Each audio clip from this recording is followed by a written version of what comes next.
자, 반갑습니다. 배종찬 교수의 맛있는 돈 이야기를 진행하고 있는 배종찬입니다. 여러분 반갑습니다. 봄비가 촉촉하게 내렸네요. 네, 봄비가 내렸습니다.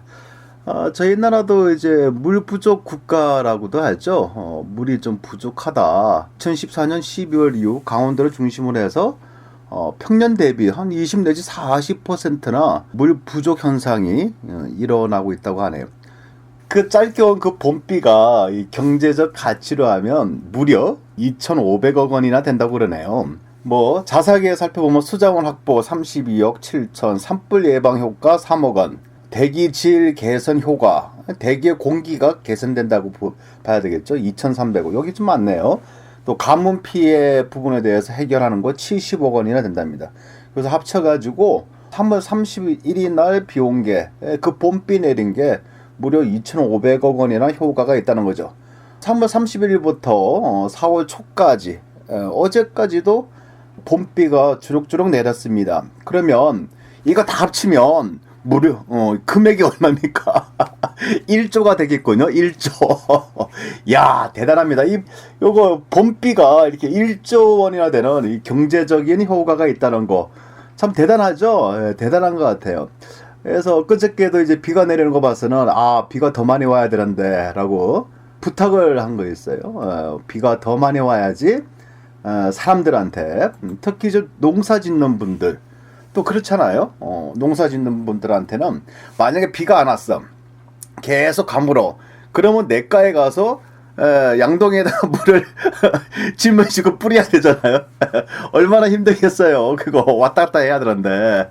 그런데 하늘에서 알아서 비가 때려줘. 비가 내려와요. 그 얼마나 행복해요. 본인이 할 일을 이제 하늘에서 비가 내림으로써 본인이 할 일을 이제 하늘에 대신해 주는 거 얼마나 행복해요.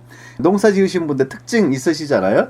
때에 맞춰서 비가 오면 너무너무 행복하다는 거죠. 네, 비가 안 오면 가물면 그냥 농작물 자체도 안 좋고, 그랬던 것 같아요. 또 살아가는 것도 마찬가지지 않을까요?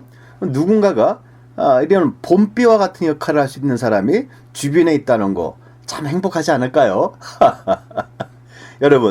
여러분한테 봄비와 같은 사람이 있으신가요, 주변에? 네, 많으면 많을수록 좋겠죠. 하지만 삶을 살아가면서 친한 친구, 진정한 친구, 평생 죽을 때까지 한 2명 정도 구하기도 힘들다라고 하는데, 이 봄비와 같은 존재가 항상 여러분 주변에 항상 계셨으면 좋겠다라는 작은 소망을 한번 생각해 보네요. 그런 것 같아요. 뭐 저도 마찬가지입니다. 저도 이제 사회생활 열심히 할 때, 아무것도 모를 때 누군가한테 좀 배워야 되는데 스승님이 없었죠. 그 바로 그냥 그래서 뭐 사수하고 부사수 관계라는데 사수가 없었어요. 바로 이제 다이렉트로 제가 좀 이제 업무를 또 배워야 하는데, 그래서 뭐 다른 사무실 가서 배우고 했는데, 그때 정말 봄비와 같은, 그 당시에 우리 우리 사부님, 성씨가 이고 이름이 성 이성 우리 사부님, 그분의 덕분으로 제가 오늘날 이런 자리까지 있지 않냐, 항상 감사함을 느끼고요, 항상 고마움을 생각합니다. 그래서 또 그런 것 같아요. 저도 이제 개인적인 문자나 이렇게 전화나 또 메일 같은 걸 확인해 보면, 아름다운 부자라는 다음 카페에서도 이렇게 칼럼을 쓴 거 댓글들을 읽어보면 좀 그런 것 같아요. 대부분의 사람들이 고맙다라는 댓글들이 종종 눈에 띄는 것 같아요. 종종이 아니지, 하루에 좀 많이 띄지. 그거는 바로 뭐냐니까, 오히려 여러분이 그런 댓글을 남겨주시면 오히려 제가 여러분한테 더 잘해드려야겠다, 이왕이면 더 좋은 정보를 드려야겠다, 이왕이면 칼럼을 쓰더라도 좀 더 체계적이고 논리적으로 써야겠다. 그리고 칼럼 쓰기 전에 한번 또 조사도 한번 합니다. 조사를 하고 노력을 하죠. 그냥 대충 머릿속에 있는 걸 대충 쓰는 게 아니라, 그러니까 이 칼럼이란 꼭지가 하나 나오기 위해서는 시간으로 따지면 한 2시간에서 한 길게는 4시간, 요런 이제 좀 시간이 많이 좀 들어가죠. 물론 제가 타고난 글재주가 있는 사람이 아니라 제가 좀 부족한 사람이기 때문에, 이렇게 부족한 사람이 글을 쓴다는 거 얼마나 힘들겠어요. 그러니까 노력이라는 요게 또 들어가는 거죠. 또 강의도 마찬가지잖아요. 강의도 마찬가지고, 열심히 한 만큼 좋은 강의가 되는 거고, 요 방송도 마찬가지인 것 같아요. 열심히 준비하고 열심히 또 노력하고 그럴 때 좋은 방송이라고 이제 여러분들이 느끼시는 거고, 열심히 하지 않아하고 뭐 그냥 대충 하고 방송이 나아감이 없이 진일보잖아요. 그 발전을 위해서 진일보해야 되겠죠. 태보를 위해서 그런 진일보는 진일보가 아니잖아요. 나아감을 위해서 변화를 추구하고 혁신을 추구하고 그럴 때 우리들이 방송도 잘 되고 칼럼도 잘 되고 카페도 잘 되고 나도 잘 되고 여러분도 잘 되고 그런 것 같아요. 요게 아마 봄비이지 않을까. 그래서 제가 그렇다고 제가 봄비라는 얘기는 절대 아니고요. 좀 어렵고 힘든 분들한테 정말 담비와 같은 봄비와 같은 역할을 좀이라도 좀 해드리고 싶다. 그런 마음이에요. 지금 와서 생각해보니까 그렇잖아요. 제가 처음으로 사회생활 할 때 저를 아낌없이 도와주신 우리 사부님 감사하죠. 제 인생의 봄비와 같은 존재였죠. 우리 사부님 보고 싶어요. 지금은 연락이 안 돼요. 먼 곳에 계셔서. 아무튼 그런 것 같아요. 참 뭐 이렇게 좀 하고 참 저희가 이제 우리가 4월 10일이죠. 일요일입니다. 일요일 날 서울에서 강의를 합니다. 분양권 강의. 2월 달에 강의한 내용 그래가지고 2월 달에는 분양권 강의를 했죠. 그 강의하고 우리가 이제 소액으로 투자할 수 있는 소형 아파트, 그래서 관심 지역에 대해서 브리핑하는 관심 지역 특강이 우리가 4월 12일 날 예정되어 있습니다. 그 자세한 사항은 우리 아름다운 부자 카페 방문하셔가지고 언제 몇 시부터 몇 시까지 강의를 한다 요거 카페 공지에 나와 있으니까요. 뭐 이렇게 확인 한번 해보시고요. 아마 또 여러 가지로 또 분석을 해야죠. 왜? 눈으로 봐야지. 또 느껴봐야지. 그리고 또 많은 사람들을 또 만나봐야죠. 만나보고 또 우리 또 공인중개사 사장님들도 한번 만나뵈고 또 그쪽을 좀 많이 알고 계시는 또 전문가도 한번 만나보고 다 만남이죠. 다 만나고 또 자료 같은 걸 또 서치를 하고 이런 식으로 해가지고 저희가 관심 있는 지역하고 분양권 특강을 합니다. 지난번에 2월달이죠. 2월 1일 그 분양권 강의 끝나고 나서 대구 쪽에서 또 한 분이 저한테 저희 사무실에 오셔가지고 또 상담을 해드린 적이 있죠. 근데 용기가 100배입니다. 우리 아주머니 전 교수님만 믿습니다 하고 돈을 싸들고 오셨어. 저는요 언제든지 돈은 다 준비가 되어 있습니다. 네, 지갑 속에는 항상 돈이 3천만 원 정도는 항상 넣어다닙니다. 네. 그냥 상담만 하러 오시라고 했는데 돈까지 들고 오셔가지고 네, 다 이제 때가 있나 봐요. 때가 있고 우열이 있는 보고. 물론 이제 그 부분은 이제 저한테만 오신 것도 아니죠. 뭐 딴 분한테도 갔고 심지어 뭐 케이블 방송, 지금 뭐 케이블 방송 트시면 또 뭐 부동산 채널이 있지 않습니까? 요즘은 이제 부동산 경기가 좀 살아나다 보니까 이제 주식 방송에서도 부동산 이슈라고 해서 또 관심 지역 부동산 이렇게 아주 방송들을 하고 있죠. 요분 같은 경우는 그런 방송을 그런 방송을 보시고 나서 요분은 바로 현금 몇 장을 들고 또는 수표 몇 장을 들고 바로 방송국으로 사주십시오. 그래서 이런 케이스이죠. 어떻게 보면 용감하고 어떻게 보면 좀 무모하다. 그런데 어떻게 보면요, 딱 간상을 보니까 또 얼굴을 보니까 뭔가 약간 좀 특이하신 분, 그런 제가 느낌이 있었어요. 오늘 이 자리에서 뭐 그렇게까지 뭐 깊게까지는 할 필요 없고, 아무튼 제가 보기에는 그래도 요분은 엉뚱한 사람을 만나서 엉뚱하게 투자하실 분은 아니다. 성향은 엉뚱한 사람 만나서 엉뚱하게 투자하실 분이야. 성향은. 그런데 이제 간상하고 그분께서 열심히 살아온 인생에 대한 여정. 손을 보니까요, 50대인데요. 손이 보니까 여자분 손이 아니에요. 꼭 뭐라고 할까요? 꼭 통나무 같다? 그 통나무처럼 끝에 그 바짝 마르고 이제 무늬들이 막 있지 않습니까? 그런 거 아주 거친 손이었어요. 우리 돈 많으신 분들의 그 사모님들의 손이 전혀 아니라는 거죠. 정말 살아나가기 위해서 닥치는 대로 열심히 일을 한, 지금도 열심히 일을 하시고 또 사업도 잘 되고 계셔요. 하지만 지금도 열심히 일을 하시는 분이 그런 손을 볼 때 정말 이런 분한테는 정말 제일 좋은 거로 소개를 해드리겠다라는 그런 생각이 들어요. 그거는 이제 그 사람이 돈이 많아서 많이 배우고 많이 모르기 때문에 아니잖아요. 그거는 이제 사람과 사람 관계의 인지상정이죠. 또 뭐라고 할까요? 이렇게 열심히 사신 분한테 이왕이면 더 좋은 거로 소개해야 되지 않을까? 라는 욕심이라는 것도 이제 가미가 됐겠죠. 그래서 제가 그분한테 그랬어요. 그러면 그 K-12 방송을 통해서 어디 샀냐? 라고 하니까 어디 지역을 샀대. 그래도 천만다행인 거는 그래도 양호한 지역이라서 샀다. 또 어떤 게 어떻게 보면 아파트만 하고 딴 거는 안 사고 아파트만 샀으니까. 그것도 소형 위주로. 그래서 천만다행이다 라고 그랬어요. 근데 똑같이 우리가 케이블 방송을 봤는데, 케이블 방송을 보고 부동산 채널 방송을 봤는데 똑같이 공부를 할 수 있는 거죠. 공부를 하고. 근데 가면 갈수록 케이블 방송에서 보니까 이제 이렇게 공부보다는 이제 뭐다? 이제 상품을 판매하는 요런 이제 방송이 되죠. 그러니까 상품을 판매해야 되는데, 중요한 거는 상품을 판매하기 위해서는 팔리는 거는 각자들이 다 팔아먹죠. 다 팔리잖아요. 팔리는 건. 근데 안 팔리니까 광고를 해야 되지 않나요? 물론 다 그런 건 아니겠죠. 다 그런 거 아니고 정말 좋아서, 요거는 정말 좋은데 정말 좋은 오피스텔이야. 정말 좋아. 요거는 진짜 정말 좋아. 수많은 사람들이 오늘도 계약서 쓸 뻔했는데 그 사람이 돈이 부족해서 계약서 쓰지 못했어요. 그래서 요 부동산이 뭐야? 사람들이 누구나 다 찾고 있어. 수익률도 굉장히 좋아. 요거 바로 뭐냐? 도시형 생활주택이야.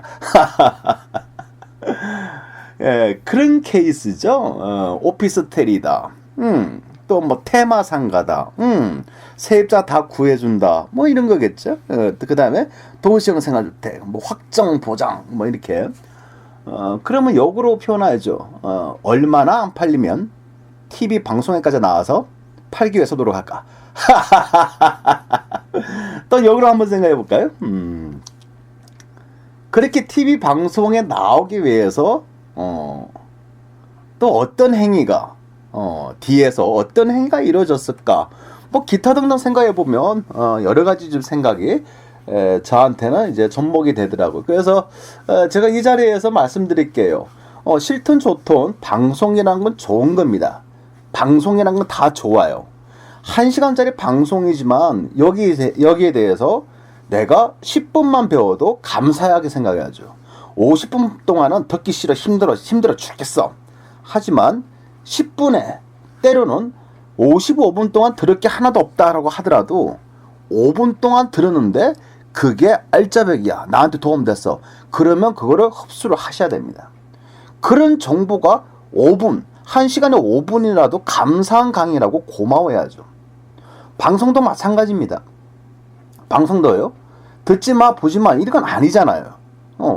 여러분들은 자유가 있습니다. 당연하잖아요. 여러분들은 케이블 방송은 채널을 딴 데 돌릴 수 있는 권한이 있고, 아무 방송이나 클릭할 수 있는 리모컨 가지고 꾹꾹 누르면 되잖아요. 여러분들이 왕이잖아요. TV 앞에서는. 네, 여러분이 시청자잖아요. 시청자는 TV의 왕이잖아요. 그래서 그런 방송에 넣으면 배우시는 겁니다. 다만 물건 소개 코너에 대해서는 채널을 옮기도 되고요. 아니면 물건 소개까지도 이제 보시라는 얘기입니다. 저희 상담을 해드리면 그래요. 그래서 케이블 방송을 통해서 뭐 몇 번에 몇 번 전화를 하니까 오라는 거야. 예. 그래서 또 바리 돈가방 들고 가서 또 가니까 어리 사라는 겁니다. 그래서 같이 손잡고 가보니까 어디냐 하니까 도시형 생활주택이야. 같이 손잡고 가보라니까 다세대 주택이야. 신축. 같이 손잡고 가보니까 오피스텔이야. 예. 그래서 뭘 이런 걸 사라고 하지? 라고 그냥 안 보는 거죠. 안 샀죠. 이런 분들한테 이제 메일로 또 이렇게 상담 전화가 온다는 얘기입니다. 그런데 어떤 분들은 사람이 착해. 그리고 사람이 좋아. 그냥 그쪽에서 말하면 말하는 대로 오케이 사겠습니다. 그 순간 이제 어떻게 표현하냐, 돈이 묶이게 되겠죠. 물론 그렇게 그 금액 주고 샀다 하더라도 무조건 떨어진다는 얘기는 아니잖아요. 뭐 오를 수도 있고 떨어질 수도 있잖아요. 그렇지 않습니까? 물론 또 시간이 지나면 아파트 가격이 올라가고 전세 가격이 올라가면 또 이제 전세 사실 분들, 소형 아파트 사시는 분들이 전세 가격 상승을 해서 이제 아파트로 가지 못하고 이제 다세대나 빌라 쪽으로 또 이렇게 이전이 되겠죠. 전세 금액이 높으니까 아파트에서 다세대로. 그러면 이제 전세 금액이 다세대도 올라갈 수도 있는 거고, 그러다 보면 매매 금액이 또 살짝 올라갈 수도 있는 거고. 아파트처럼 쭉쭉쭉쭉 올라가기는 힘들잖아요. 그래서 또 어떻게 보면 그런 것 같아요. 제가 또 작년에 이런 식으로 강의했잖아요. 다세대, 빌라, 오피스텔, 도시형 생활주택. 좀 힘들다. 네. 그런데 또 이것도 약간씩 변화가 있어요. 물론 도시형 생활주택하고 오피스텔은 정말 이거는 이게 본전하기가 굉장히 어렵고요. 이제 다세대 주택, 그 빌라들. 물론 이게 빌라가 이 다세대 주택 이런 거, 이거 빌라, 뭐 연립 이런 건 서울에 한해서 지금 얘기를 하는 겁니다. 그 지방 광역시급이나 중소도시에 있는 빌라들 좀 오른다 하더라도 팍팍팍 올라가는 재미는 없지 않습니까? 그냥 어떻게 보면 주거의 만족으로 그냥 사시는 거죠. 제 아시는 분들은 10년 전 가격하고 지금하고 같다는 거야. 아이 그 아파트 말이야 10년 전에는 10년 전에는 그 아파트 그 빌라 말이야 10년 전에는 아파트 하나 값이었어. 근데 지금 와서 보니까 아파트들은 뭐 한 100% 상승됐다. 내지는 뭐 최소한 50% 상승됐다. 그런데 그 빌라는 가격이 더 떨어졌다. 그렇잖아요. 그래서 그런 부분이 있어요. 그렇다고 해서 또 제 말이 또 100%가 아니죠.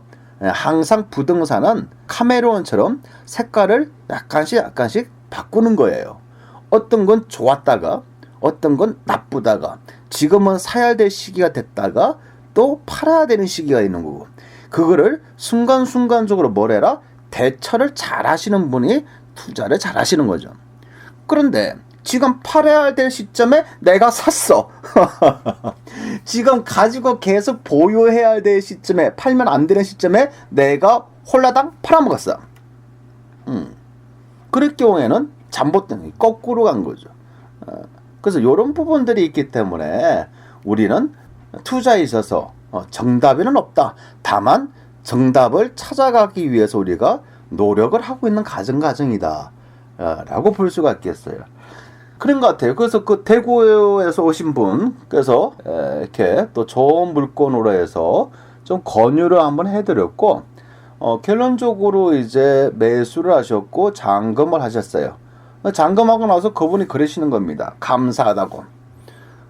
대구 803 갓바위 가서 배종찬 교수님을 위해서 기도를 하겠다고. 교수님, 저 이제 갓바위 가서 기도할 겁니다. 기도요? 갓바위? 803 갓바위? 예, 기도할 겁니다. 무슨 기도를 하실 겁니까? 배종찬 교수님 잘 되시라고 기도할 겁니다. 아유, 감사합니다. 감사합니다. 항상 감사한 것 같아요. 좋은 물건을 사서 감사하고, 사람과 사람끼리 이런 담소를 나눈 것도 감사하고, 또 이렇게 좋은 글을 권유해드렸는데 그 결과가 좋아서 또 감사하고, 그렇잖아요. 돈이 꼭 왔다 갔다 한다고 해서 감사한 거 아니죠. 표정만 보고 얼굴만 보더라도 웃음이 나올 수 있는 그런 감사함과 감사함이죠. 이런 게 쌓여가지고 이제 본인한테 좋은 현상들이 다가오는 거죠. 그런데 항상 질투하고 또 항상 시기하고 또 항상 불만족이야. 나는 왜 이래? 그러면 아무것도 아니겠지만 그런 것들이 쌓인 순간 안 좋은 기운이 나한테 오겠죠. 그러다 보니까 얼굴이 바뀌는 거죠. 우리가 이제 모든 부동산 투자가 정답에는 없다라고 좀 생각해 주시고, 항상 카메론처럼 색깔이 변하고 있어요. 그래서 변하는 요 타이밍을 잘 맞춰가지고 우리가 들어갈 때 들어가시고 나올 때 나오시는 게 잘하는 투자다. 거꾸로 하면 큰일 난다. 거꾸로 하면 뭐가 된다? 장기 투자자가 된다. 자, 그렇게 이해하시고요. 저희 카페에서 어떤 분이 글을 남긴 겁니다. 안녕하세요. 열심히 구독하고 배우고 있는 직딩입니다. 다름이 아니라 제가 궁금한 게 있는데요. 저희 집이 주공아파트에 살고 있어요. 가격은 대략 1억 4천만 원 정도 합니다. 이번에 이사를 가고 싶은데 시세 차익을 노려볼까 해서 이사를 생각 중에 있습니다. 이사를 가고 싶은 아파트 가격도 대략 1억 4천입니다. 현재 사시는 곳과 이사 가고자 하는 아파트도 1억 4천 가격이 같죠. 가고 싶은 곳의 장점은 지하철이 새로 생기는데 아파트에서 불과 500m 정도 떨어져 있습니다. 다만 이곳이 지금 저희가 사는 곳처럼 주공아파트라는 점입니다. 이곳이 가격이 오를까요? 같은 주공이면 역세권에 포함되더라도 가격이 오르지 않는지 궁금합니다. 그래서 이 질문에 대한 이제 핵심 정리죠. 그래서 어디 뭐 훌륭한 직장에 다니시나 봐요. 핵심 정리도 깔끔하게 잘 만들어 주셨더라고요. 자, 이사 가고픈 집 아파트 가격이 오를까요? 이게 질문의 핵심이고요. 현재 사는 집 주공아파트, 이사 가고 싶은 집 주공아파트, 매매 금액 1억 4천, 1억 4천 동일함. 현재 사는 곳은요, 병원 상가 이용은 편리하다. 그리고 이사 가고 싶은 곳은 곧 지하철이 개통되는데 지하철 역에서 500m 앞이다. 그리고 위치는 광역시급이다. 자, 여기서 광역시급에 우리는 별표. 좋습니다. 이게 광역시급에 뭐가 들어온다? 이제 전철이 들어온다. 이 지하철이 이제 이제 개통된다는 거죠. 지하철 들어오면 참 이런 질문 많이 받아요. 우리가 보통 사람들한테 또 광역시급 정도 사시는 분들한테 교수님, 예, 우리도 그 지하철이 연장돼서 그래서 지하철이 개통되는데 이제 뭐 3호선, 4호선이 개통되는데 2호선이 이제 만들어지는데 이 지하철하고 부동산 가격 영향이 있지 않겠습니까? 라고 질문들을 많이 하죠. 미리 이제 정답은 미리 말씀부터 한번 해볼까요? 물론 또 정답이라는 건 없어요. 이거는 또 제가 생각하고 있는 점을 이제 얘기를 해드리는 거고, 지하철이 개통이 되면 부동산 가격, 즉 아파트 가격이 오를 것이냐, 여기 아파트에 한해서, 왜냐하면 질문하신 분도 주공아파트를 가지고 계시고 새로 이사 갈 곳도 주공아파트니까 아파트에 한해서 말씀드리죠. 일단은 서울 수도권 같은 경우에 지하철이 개통이 된다고 한다면 부동산, 즉 아파트 가격은 상승하죠. 그리고 왜 그러냐라고 하면 이제 서울 같은 경우에는 도로가 좀 심하게 막히거든요. 심하게 막히다 보니까 사람들이 출퇴근할 때 뭐가 편하냐? 오히려 지하철이 편하다는 겁니다. 그러다 보니까 그냥 지하철 타고 출퇴근을 하는 거죠. 그런데 광역시급에 되는 그 도시를 가보면 아침하고 저녁 퇴근, 그러니까 출퇴근 시간 빼고는 그다지 도로가 막히는 현상이 많지는 않죠. 그러다 보니까 꼭 지하철이어야 되냐라는 거죠. 요즘에 좀 차이가 나는 것 같아요.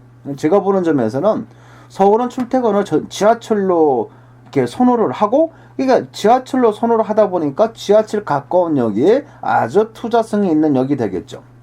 근데 광역시급에서는 출퇴근 시간 빼고는 거의 도로가 심하게 막히지는 않거든요. 그러다 보니까 반드시 지하철이 있어야 되냐, 지하철이 인근 지역이 되냐, 요즘에 대해서 약간 꼭 있어야 된다는 것보다는 있으니까 그래도 낫지 않냐, 요 정도 차이라는 거죠.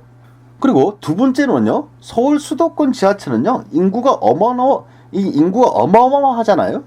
어마어마한 인구가 서울 수도권에 있는 거고. 그런데 광역시급에서는 인구가 150만일 수도 있겠고, 280만일 수도 있겠고, 뭐 380만일 수도 있겠고, 또 140만일 수도 있잖아요. 그런데 이제 전철이 있는 거야. 그러다 보니까 요 부분에 인구에서 왠지 모르게 딸린다는 거지. 그렇죠. 그 다음에 또 하나가 있어요. 이 부동산 가격이 상승하기 위해서는 그 지역 사람도 매수를 해야 되지만은 무엇보다도 외지에 있는 사람들이 그 지역에 들어와서 부동산을 취득을 해줘야지 부동산 가격이 상승하거든요. 예를 든다면 서울에 있는 쫀주들이 또 전국에 있는 쫀주들이 이 쫀주들이 과연 어디로 가고 있는지 요거에 대해서 분석을 해야 되겠죠. 그래서 서울에 있는 쫀주들이 예를 들어서 대구 쪽에 투자를 한다. 그럼 대구가 올라가겠죠. 또 서울에 있는 쫀주들이 예를 들어서 부산광역시에 투자를 많이 한다면 부산 쪽에 올라가겠죠. 또 거꾸로 봅시다. 이 부산 쪽, 대구 쪽, 대전 쪽, 광주 쪽에 있는 지방의 유지들이 서울 수도권으로 매집을 한다고 하면 서울 수도권 가격이 또 올라가겠죠. 바로 이거죠. 그래서 중요한 포인트가 뭐냐니까 매수세들이 유입이 될 수 있는 이슈가 있어야 된다는 거죠. 그런데 서울 수도권에 대해서 새로이 지하철이 개통이 된다고 하면 서울 수도권에서도 지하철이 개통이 되면 사야겠네 라고 생각하겠죠. 거기다가 부산, 대전, 울산, 대구, 광주 요런 광역시급 있는 사람들까지도 서울 수도권에 서울 수도권에 지하철이 개통돼? 그럼 아파트 사야지 하고 원전에 오잖아요. 그런데 예를 들었습니다. 대전에 2호선 지하철이 뚫린다. 개통된다. 예를 들어서 올립니다. 지금 1호선밖에 없잖아요. 2호선이 뚫린다 해서 개발지역 이렇게 역세권 여기다라고 하면 실제 2호선이 뚫렸다 하더라도 서울에 있는 분들이, 부산에 있는 분들이, 광주에 있는 분들이 대전에 지하철 2호선이 뚫렸다 하더라도 투자를 하겠냐는 거죠. 네? 심지어 대전광역시에 아직 지하철이 있는지 없는지도 모르는 사람들이 전국에 수없이 많이 계실 것이다. 그렇지 않나요?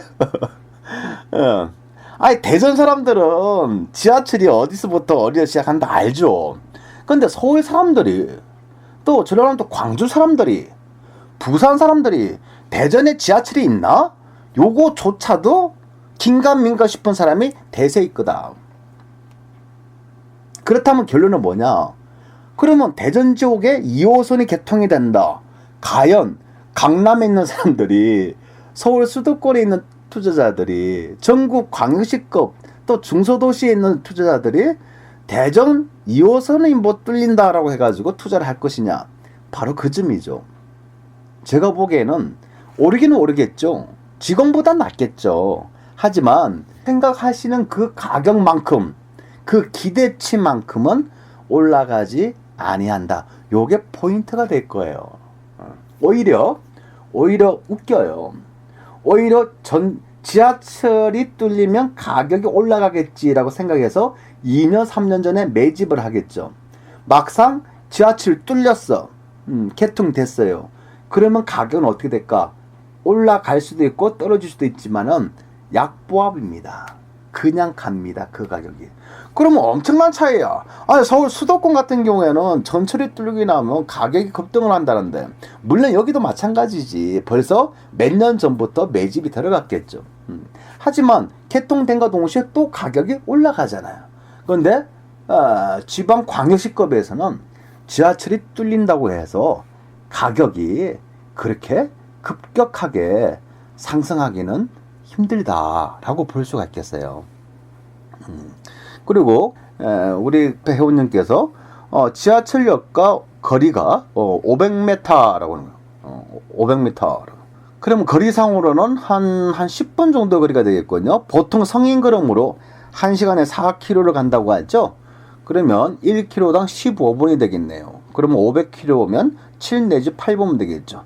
그러면 500m 떨어졌다는 얘기는 우리가 아무 신호등이 없을 경우에는 그냥 걸어서 7분 내지 8분 거리가 되죠. 근데 신호등이 하나 내지 두 개 있다라고 그러면 지하철역하고 우리 집하고는 한 10분 정도 거리가 되겠죠. 단 요거는 어른들 발걸음이죠. 어른들 성인 같은 경우 1시간에 4km 정도를 가실 겁니다. 근데 만약에 초등학생이 있어. 유치원생이 있어. 초등학교 1학년이야. 그러면 500m라고 하면 그 초등학생은 뭐 항상 궁금하잖아요. 저학년 개미를 살펴보는 거야. 땅바닥에 기어다니는 개미를 보는 거야. 그 다음에 생각을 하죠. 이 개미가 어디로 갈 것이냐? 이 개미가 어디서 태어났을까? 이 개미가 가는 목적지는 어딜까? 물론 이런 생각은 안 하겠지만은 개미가 맛있는 거 들고 가네? 개미집 어딜까? 개미들이 희한하게 줄을 맞추고 가네? 요런 생각, 요런 궁금하잖아요. 요렇게 또 쳐다봐. 그러면 걸어서 이 500m라는 거리가 걸어서 이론상은 7분 내지 8분이지만 실제 성인 발걸음으로 가보면 한 10분 정도가 걸리겠죠. 근데 초등학교 저학년 우리 아이들 요럴 경우에는 15분, 20분이 걸리는 거리라는 거죠. 그래서 아주 가깝습니다. 가깝죠. 또 어떻게 보면 서울 수도권에서 지하철역하고 우리 집하고 500m 거리다. 그 역세권이잖아요. 하지만 지방광역시급에서 500m면 그다지 초역세권이라고도 또 표현하기가 좀 힘들지 않나라고 생각합니다. 그 한여름에 물론 서울 수도권도 마찬가지지만 한여름에 아이를 데리고 이제 전철을 타러 간다. 그래서 지하철을 타서 움직인다. 그런데 초등학교 1학년이다 라고 한다면 지하철역까지 가는데 여름에 얼마나 덥겠어요? 그래서 차라리 그냥 아이를 옆에 태우고 아니면 뒷좌석에 안전하게 태우고 차로 자가용으로 이동을 하겠죠. 그 점의 차이라는 거죠. 그래서 서울 수도권에서는 지하철역이 개통이 되면 아파트 가격 또 상가 가격이 당연히 오를 것이다. 그리고 지방광역시급에서는 예를 들어서 지하철역이 새로 생겼다라고 한다면 여러분들이 생각하시고 있는 기대 가치만큼 부동산 가격, 아파트 가격은 상승하기는 어려워요. 다만 뭐가 있다? 그래도 전철이 개통이 되면 그래도 지하철역이 새로 개통이 되면 지금보다는 그래도 약간씩이라도 더 나을 것이다. 그래서 부정보다는 긍정인데 요 긍정의 효과가 아주 높게 잡지 마시고 그래도 내가 거주 플러스 내가 그래도 지하철역하고 가까우니까 얼마나 좋아요. 그래서 거주 플러스 이제 투자의 개념. 그래도 다른 지역보다는 그래도 낫지 않냐. 요런 식으로 접근을 하시면 좀 더 현명한 접근이지 않을까라고 생각하네요. 자, 오늘은 지방광역시급의 지하철역이 개통된다. 그러면 그 인근에 있는 아파트 가격은 어떻게 될 것이냐에 대해서 얘기를 해드렸습니다. 여러분 주변을 한번 살펴보세요. 우리 주변에 혹시 내가 봄비 같은 역할을 할 수 있는 분이 없는지 꼭 뭐 봄비 같은 역할이라서 대단한 사람이 하는 거 아니잖아요. 저도 대단하지도 않아 하거든요. 그러니까 나보다 더 어렵고 힘든 사람을 위해서 또 내가 또 봉사할 수 있다는 거 또 제가 가지고 있는 요 작은 능력 요 능력을 가지고 다른 사람들한테 도움을 드리면 그분들이 기뻐하시는 거 또 그분들이 좀 더 현명한 투자로 가시는 거 또 그분들이 아예 투자를 안 해도 좋아요. 쉬는 것도 투자라고 하니까. 그런데 혹시라도 나중에 돈이 생겨서 혹시라도 투자를 하게 된다면 좀 더 조심스럽고 좀 더 꼼꼼하게 좀 더 분석을 할 수 있는 그런 능력을 가졌으면 좋겠어요. 그리고 이러한 능력을 가짐으로써 방향을 제시하고 그게 바로 봄비와 같은 역할이니까 아니 배종찬 같은 사람도 여러분에게 작은 봄비를 조금이라도 드리는데 우리 대단하시고 또 훌륭하시잖아요. 우리 애청자 여러분. 여러분들도 이웃과 또 형제 자매님들과 더불어 또 우리 사회와 더불어 조금이나마 여러분들이 봄비와 같은 역할을 했으면 좋겠습니다. 왜냐? 아름다운 사회를 위해서입니다. 오늘도 행복한 하루 되시기 바랍니다.